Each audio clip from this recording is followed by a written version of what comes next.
ከዓለም ዜና እስከ ዕውቀት ብርሃን ሁለገብ ሐሳቦች ይዘን መጣን። አዳዲስ ሐሳቦች አዲስ እይታ ለነገ ሕይወትዎ ልዩ ስንቅ ይዘን መጣ። ሁሌም ከጎንዎ ሁለገብ ሐሳቦች ሁለገብ ሐሳቦች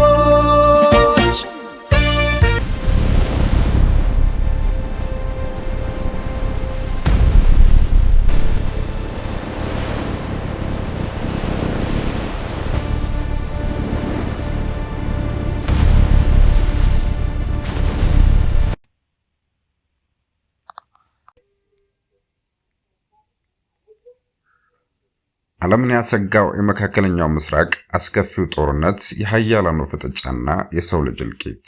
ልዩ ትንታኔ። ሰላም ጤና ይስጥልን የሁለገብ ሐሳቦች የዩቲዩብ ቻናል ቤተሰቦች፣ ዛሬ የካቲት 24 2018 ዓ.ም በመካከለኛው ምስራቅ ተባብሶ የቀጠለውና ዓለምን ወደ ሶስተኛው የዓለም ጦርነት እየገፋ ያለው እጅግ አሳሳቢ ጦርነት ሁኔታ የመጨረሻው ምዕራፍ ላይ ደርሷል። ሁሉንም ወቅታዊ መረጃዎች አቀናጅተን እንደሚከተለው አሰናድተናል። እንደ አውሮፓውያን አቆጣጠር የካቲት መጨረሻ ላይ አሜሪካና እስራኤል በኢራን ላይ የከፈቱት መጠነ ሰፊ የሚሳኤልና የአየር ጥቃት ተከትሎ የቀጠናው ውጥረት ወደማይመለስበት ደረጃ ተሸጋግሯል። የብሪታንያው ጠቅላይ ሚኒስትር ኪር ስታርመር በቆጵሮስ የሚገኘው የሀገሪቱ ወታደራዊ ካምፕ በኢራን ድሮኖች መመታቱን ተከትሎ እጅግ ዘመናዊ የሆነችውን HMS ድራገን የተሰኘች የጦር መርከብ የድሮን መከላከያ ሄሊኮፕተሮችን ወደ ቀጠናው እንዲዘምቱ አዘዋል። ብሪታንያ በተጨማሪም በባህረ ሰላጤው ሀገራት የሚገኙ 130,000 ዜጎቿን በልዩ በረራዎች ለማውጣት ዝግጅቷን አጠናቃለች። ይህ በእንዲህ እንዳለ በአሜሪካና በብሪታንያ መካከል ያለው ታሪካዊ ልዩ ግንኙነት እየሻከረ መምጣቱ ተስተውሏል።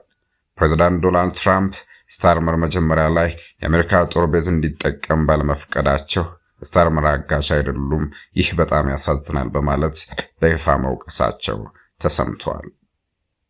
ትራምፕ ከኢራን ጋር ለመነጋገር ጊዜው ማለፉንና ኦፕሬሽን ኤፒክ ፈሪ የተሰኘው ዘመቻ ተጠናክሮ እንደሚቀጥል ቢገልጹም በአሜሪካ የፖለቲካ ተንታኞች ዘንድ ግን ከፍተኛ ትችት እየቀረበባቸው ነው።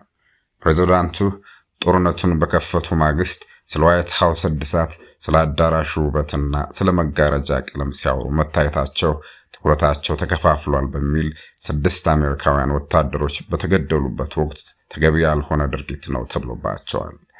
በመካከለኛው የጦር ሜዳ ውሎ ደግሞ እስራኤል ወደ ሊባኖስ ምድር ሰርጋ በመግባት ተጨማሪ መሬቶችን ለመቆጣጠር ኦፕሬሽን ጀምራለች። በቤሩትና በቴህራን ላይ የማያቋርጥ ፍንዳታዎች እየተሰሙ ይገኛሉ። እስራኤል በቆም ከተማ የሚገኘውንና ኢራንን ቀጣይ ጠቅላይ መሪ የሚመርጠውን የምሁራን ጉባኤ ህንጻ መምታቷን አረጋግጣለች። የኢራን አብዮታዊ ጥበቃ በበኩሉ የገሃነም ደጆችን በአሜሪካና በእስራኤል ላይ እንከፍታለን በሚል በሳዑዲ አረቢያ የነዳጅ ማጣሪያዎችንና በኩዌት በሚገኙ የአሜሪካ ኤምባሲዎች ላይ የድሮን ጥቃቶችን ሰንዝረዋል። ይህን ተከትሎ አሜሪካ በሳዑዲ አረቢያ፣ በኩዌት፣ በባህሬን፣ በዮርዳኖስና በኳታር የሚገኙ ኤምባሲዎቿን ዘግታለች። የሰብአዊ ቀውሱም እጅግ አሳሳቢ ሆኗል። በኢራን ቀይ ጨረቃ መረጃ መሰረት እስካሁን 787 ሰዎች ሲገደሉ ባለፈው ቅዳሜ ሚና በተባለች ከተማ በአንድ ትምህርት ቤት ላይ በደረሰ ጥቃት 168 ህፃናት መሞታቸው መላውን ዓለም አስቆጥቷል። በሊባኖስም በ10 ሺዎች የሚቆጠሩ ሰዎች ቤታቸውን ጥለው እየሸሹ ነው። ኢኮኖሚያዊ ተጽዕኖም በዓለም ገበያ ላይ በግልጽ እየታየ ነው። የነዳጅ ዋጋ በ13 በመቶ ሲጨምር የዓለም አቀፍ የአክሲዮን ገበያዎች በከፍተኛ ሁኔታ እየወረዱ ነው።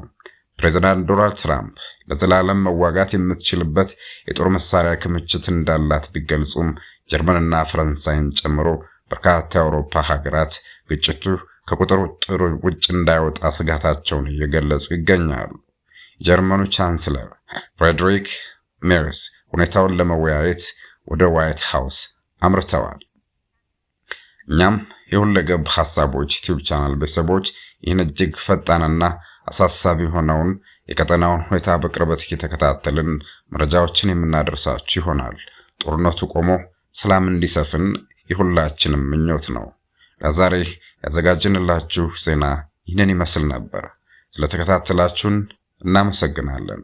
ለቻናላችን አዲስ የሆናችሁ ሰብስክራይብ በማድረግና የደወል ምልክቷን በመጫን ቤተሰብ ይሁኑ። ሰላም ለሁላችን።